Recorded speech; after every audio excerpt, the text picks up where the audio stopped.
திருச்சியில் ஒரு பதற வைக்கக்கூடிய விபத்து ஒன்று நிகழ்ந்திருக்கு. எந்த இடத்துலன்னு பார்த்துருவோம். திருச்சி மத்திய பேருந்து நிலையம் பக்கத்தில் கட்டுப்பாட்டை இழந்த கார் சாலையோரத்தில் நிறுத்தப்பட்டிருந்த இருசக்கர வாகனங்கள் அப்புறம் பாதசாரிகள் மேலே மோதி விபத்தை ஏற்படுத்தியிருக்கு. அதுக்கப்புறம் ரயில் நிலையம் போகக்கூடிய சாலையில் மேலும் ஒரு இருசக்கர வாகனத்தின் மீது மோதி அந்த காரு அங்கே அந்த இதில் மோதி நின்றுருக்கு. இந்த விபத்து தொடர்பான பதற வைக்கக்கூடிய சிசிடிவி காட்சிகள் வெளியாயிருக்கு. இந்த விபத்து குறித்து போலீசார் வழக்கு பதிவு செஞ்சு விசாரணை நடத்திக்கிட்டு இருக்காங்க. அந்த காட்சிகளை பார்த்துருவோம்.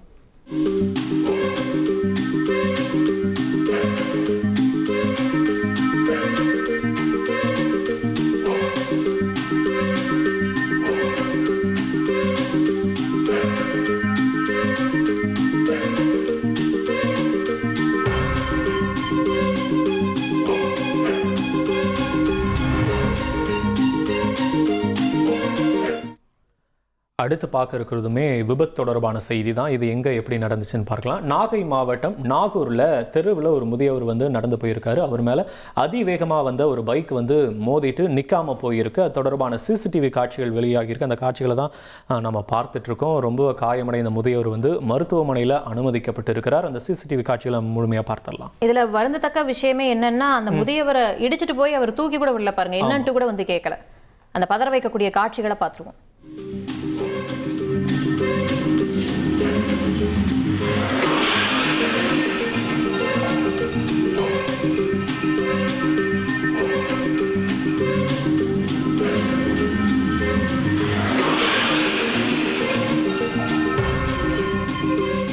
தூத்துக்குடி மாவட்டம் ஸ்ரீவைகுண்டம் பக்கத்தில் வாழைத்தோட்டத்தில் பயங்கரமான தீ விபத்து ஏற்பட்டிருக்கு.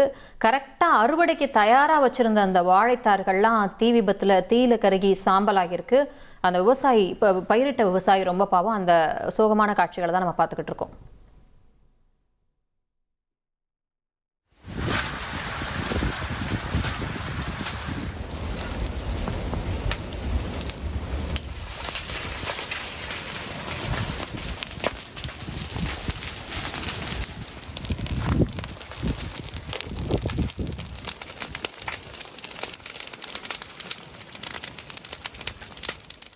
அடுத்த செய்தியுமே தீ விபத்து தொடர்பான செய்தி தான். இந்த தீ விபத்து எங்கே ஏற்பட்டிருக்குன்னா, மதுரை வெள்ளக்கல்லில் இருக்கக்கூடிய ஒரு குப்பை கிடங்கில் தான் இந்த பயங்கர தீ விபத்து ஏற்பட்டிருக்கு.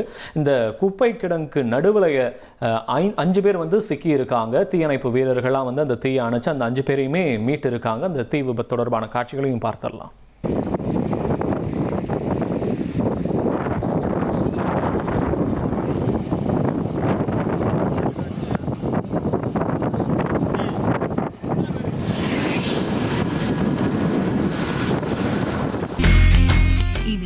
செல்லும் இடமெல்லாம் செய்தி.